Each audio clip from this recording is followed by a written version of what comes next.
Bonjour! J'espère que tu passes une fabuleuse semaine, hein, malgré, pour certaines personnes, le petit printemps tardif et frisquet qu'on a. On a hâte d'avoir du beau, d'avoir du chaud, mais je vous souhaite quand même qu'il y ait quelque chose de léger puis de lumineux dans votre vie.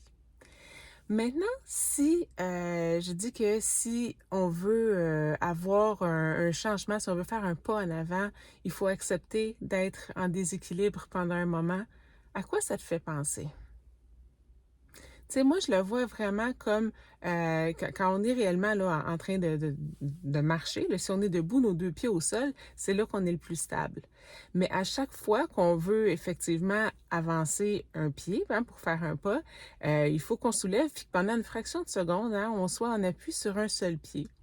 Et j'avais envie de, je sais pas si vous avez déjà fait l'exercice de faire comme une espèce de marche méditative, de ralentir la marche au maximum, tellement, tellement, tellement lentement. Pour vrai, là, ça devient difficile parce que ce moment-là d'instabilité, à ce moment où on est en appui sur un seul pied, se prolonge. Et j'avais envie de faire le parallèle avec dans notre quotidien, hein, si on est si on est à un espace dans un endroit dans notre vie qu'on n'aime pas et qu'on veut changer, mais peut-être que quand on change pas, quand on est dans notre zone de confort, hein, c'est d'avoir les deux pieds quand même au sol. Si on veut aller ailleurs, on n'a pas le choix de lever un pied, de faire un pas.